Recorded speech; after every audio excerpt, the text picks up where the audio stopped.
নমস্কার দর্শক বন্ধুরা, শুরু করছি আজকে গণিত কৌশল।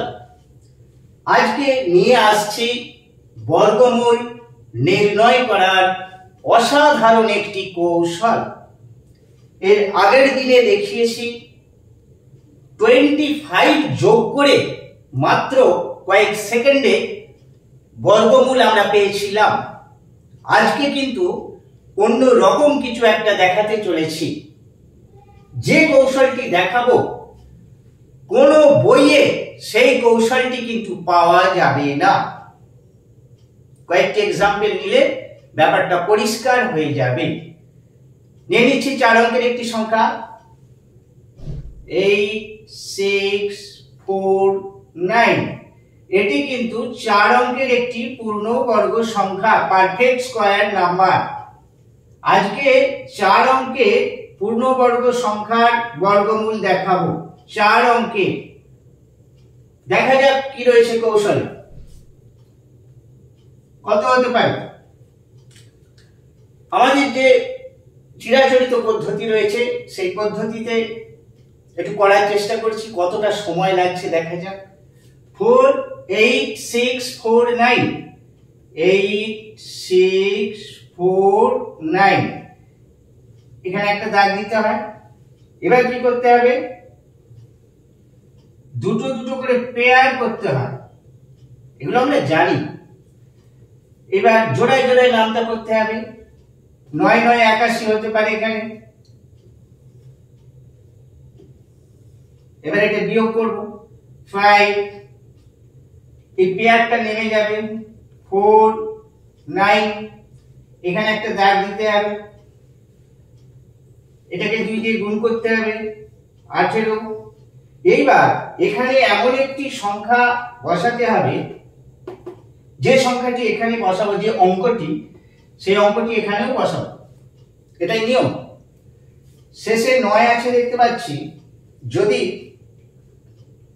3 বসাই তাহলে তো 3 এ 3 9 আসছে গুণ করলে।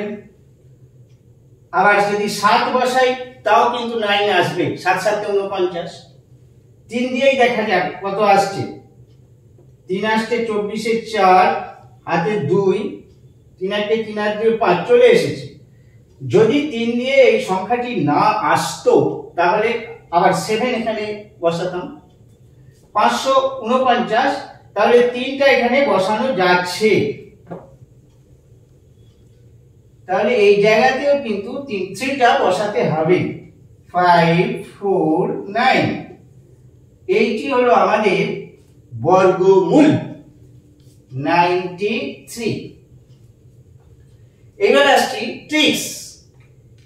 কতটা সময় লাগলো আমরা দেখলাম, এবার ট্রিক্সে দেখা যাক কতটা সময় লাগতে পারে।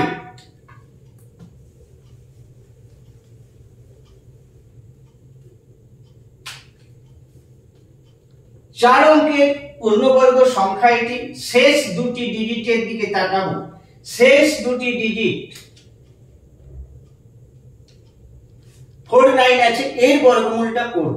এর বর্গমূলটা কত? 7। এর বর্গমূল 7। এই দুটো কিন্তু নয়, শেষ যে দুটো ডিজিট আছে তার বর্গমূল। এগুলো তো আমাদের মুখস্থ আছে, মনে, এগুলো আমরা মনে মনেই তো করতে পারবো, যে 49 এর 7, 36 এর 6, 81 এর 9, এগুলো আমরা জানি। তাহলে এমন কি সময় এটা লাগবে না। এইবার এখানে দেখছি 86 আছে, 86টা এখানে বসিয়ে দেব, বসিয়ে দিলাম। এবার কি করতে হবে, এইখানে একটা প্লাস চিহ্ন দিয়ে দিতে হবে। 86 আর 7 যোগ করে দিতে হবে, কত হচ্ছে 93। কতক্ষণ সময় লাগলো আমি বোঝালাম বলে বেশি সময় লাগলো। এবার একটু তাড়াতাড়ি বলার চেষ্টা করছি। 49 থেকে আমরা 7 পেলাম, 86 অ্যাড করে দিলাম, লেখারও দরকার নেই। 86 প্লাস 7, 86 প্লাস 7, এটা যদি 36 থাকতো 86 প্লাস 6 হতো। এটা যদি 81 থাকতো 86 প্লাস 9 হতো। কোন রকম রাফ ক্যালকুলেশন করার প্রয়োজন হবে না। এবার আরো একটি এক্সাম্পল নেওয়া যাক। 4 অঙ্কের পূর্ণবর্গ সংখ্যা।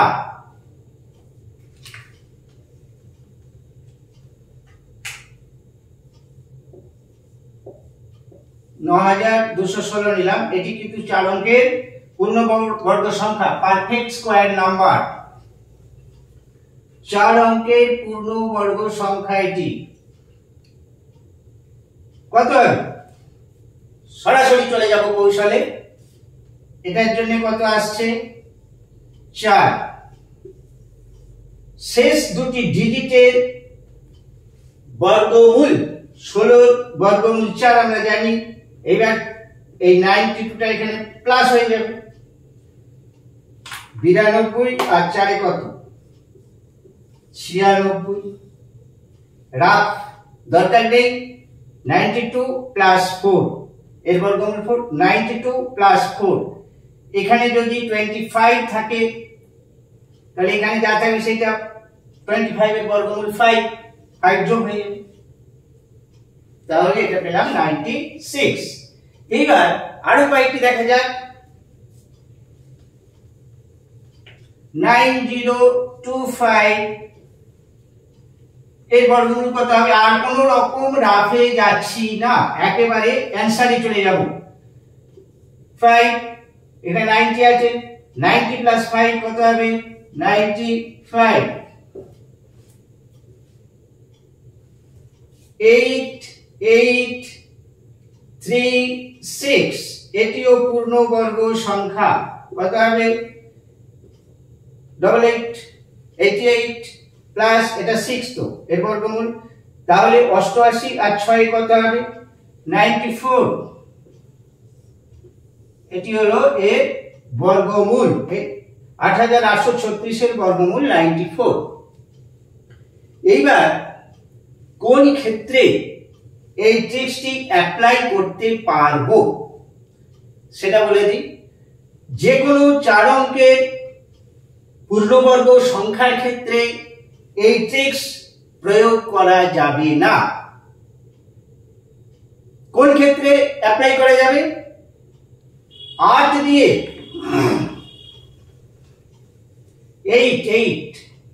8 দিয়ে শুরু হতে হবে। একক, দশক, শতক, হাজার। হাজারের অঙ্কটি একক, দশক, শতক, হাজার।